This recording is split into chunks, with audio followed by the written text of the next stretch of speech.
ഒരു നാടിന് പുതിയ തലമുറയോട് പറയാൻ സ്വന്തമായി നിരവധി കഥകൾ ഉണ്ടാകും. വ്യക്തികളും സംഭവങ്ങളും ആ കഥകൾക്ക് നിറങ്ങൾ നൽകും.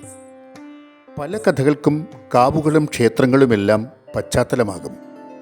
കേട്ടറിഞ്ഞ നാട്ടുകഥകൾ പല കൂട്ടിച്ചേർക്കലിലൂടെയും പുതിയ തലമുറയ്ക്ക് അങ്ങനെ പകർന്നു കിട്ടും. വ്യക്തികളും സംഭവങ്ങളും ചിലപ്പോൾ മാഞ്ഞുപോകും. എന്നാൽ കഥകൾക്ക് മിഴിവ് പകരുന്ന ക്ഷേത്രങ്ങൾ വേഷപ്പകർച്ചയണിഞ്ഞ് നാടിനൊപ്പം സഞ്ചരിക്കും. ഇത് മുളയ്ക്കോട് ശ്രീ ധർമ്മശാസ്താ ക്ഷേത്രം. തിരുവനന്തപുരം ജില്ലയിൽ തോന്നയ്ക്കലിൽ മുളയ്ക്കോട് എന്ന ഗ്രാമത്തിൻ്റെ ആരാധനാലയം. പേരുപോലെ തന്നെ ശ്രീ ധർമ്മശാസ്താവാണ് ഇവിടുത്തെ പ്രതിഷ്ഠ. അത്യന്തം ചൈതന്യവത്തായ വിഗ്രഹം. നൂറ്റാണ്ടുകൾക്ക് മുമ്പ് പല ക്ഷേത്രങ്ങളും കാവിൻ്റെ പശ്ചാത്തലത്തിലായിരുന്നല്ലോ. നിറയെ വൃക്ഷങ്ങളുള്ള ക്ഷേത്രഭൂമിയിൽ മേൽക്കൂരയില്ലാത്ത 4 മൺചുവരുകൾക്കുള്ളിലായിരുന്നു ഇവിടെയും ശാസ്താവിനെ പ്രതിഷ്ഠിച്ചിരുന്നത്. പിന്നീട് മേൽക്കൂരയുള്ള ഒരു ശ്രീകോവിൽ പണിയാൻ ശ്രമം ആരംഭിക്കുകയും 50 വർഷങ്ങൾക്ക് മുമ്പ് വിമാന ആകൃതിയിൽ ഒരു ശ്രീകോവിൽ ഇവിടെ പണിയുകയും ചെയ്തു. ദേവപ്രശ്നപ്രകാരം വീണ്ടും ക്ഷേത്രം നവീകരിക്കപ്പെട്ടു.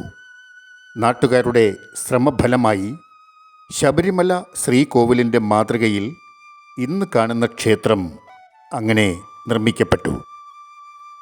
ശ്രീകോവിലും താഴികക്കുടങ്ങളും ദ്വാരപാലകരും എല്ലാം ഇവിടെ എത്തുന്ന ഭക്തരിൽ ശബരിമലയുടെ ഓർമ്മകൾ ഉണർത്തും. രാവിലെയും വൈകുന്നേരവും നട തുറക്കുന്ന ഈ ക്ഷേത്രത്തിൽ ശനീശ്വര പൂജയ്ക്കും നീരാഞ്ജനത്തിനുമായി നിരവധി ഭക്തജനങ്ങൾ എത്തിച്ചേരുന്നു. നിത്യവിളക്കും ഭക്തജനങ്ങൾ ഈ ക്ഷേത്രത്തിൽ സമർപ്പിക്കുന്നു. പ്രധാന ദേവനായ ശ്രീ ധർമ്മശാസ്താവിനൊപ്പം മഹാഗണപതി, മാടസ്വാമി, നാഗദേവതകൾ, ഭഗവതി എന്നിവരും ഈ ക്ഷേത്രത്തിൽ അധിവസിക്കുന്നു. ഇഷ്ടസിദ്ധിക്കായി ഭഗവതിയുടെ തിരുമുമ്പിൽ പൊങ്കാല സമർപ്പിക്കുന്നതും ഇവിടെ വിശേഷപ്പെട്ട വഴിപാടാണ്. അതുപോലെ ഇവിടുത്തെ നാഗരൂട്ടും വിശേഷപ്പെട്ടതാണ്. ഒരു സാധാരണ ഗ്രാമദേവാലയമായി ഈ തിരുസന്നിധി അറിയപ്പെടുമ്പോഴും ഒരു മഹാക്ഷേത്രത്തിൻ്റെ തകർച്ചയുടെ ബാക്കി പത്രങ്ങൾ ശ്രദ്ധിച്ചാൽ ഇവിടെ നമുക്ക് കാണാം. അരനൂറ്റാണ്ടുകൾക്ക് മുമ്പ് ദേവാലയം നിർമ്മിക്കാനായി അസ്ഥിവാരം തോണ്ടുമ്പോൾ നിരവധി കരിങ്കൽ പാളികൾ കാണുകയുണ്ടായി എന്ന് പഴയ തലമുറ പറഞ്ഞു കേട്ടിട്ടുണ്ട്. ഇപ്പോൾ ഈ ക്ഷേത്രം നിർമ്മിക്കുമ്പോഴും നിരവധി ശിലാരൂപങ്ങൾ കണ്ടെത്തുകയുണ്ടായി. ഒരു സാധാരണ ഗ്രാമക്ഷേത്രത്തിൽ കാണാത്ത, എന്നാൽ മഹാക്ഷേത്രങ്ങളിലെ നിർമ്മാണ ശൈലിയിലുള്ള ശിലകളാണ് ഇതെല്ലാം. ഒരു മഹാക്ഷേത്രത്തിലെ വലിയ ബലിക്കല്ലിൻ്റെ തിരുശേഷിപ്പും ഇവിടെയുണ്ട്. ഇന്നും ഈ ക്ഷേത്രത്തിൽ എത്തുന്നവർക്ക് ഇത് കാണാൻ കഴിയും.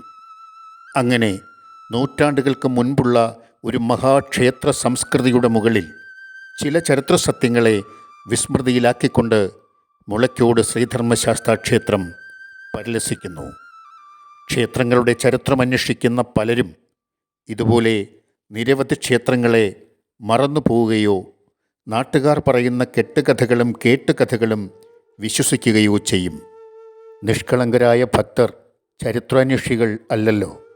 അവർ ഉത്സവാഘോഷവും സമർപ്പണ കർമ്മങ്ങളും ഒക്കെ നടത്തി ശ്രീ ധർമ്മശാസ്താവിനെ സേവിക്കുന്നു. ഒപ്പം നമുക്കും പ്രാർത്ഥിക്കാം.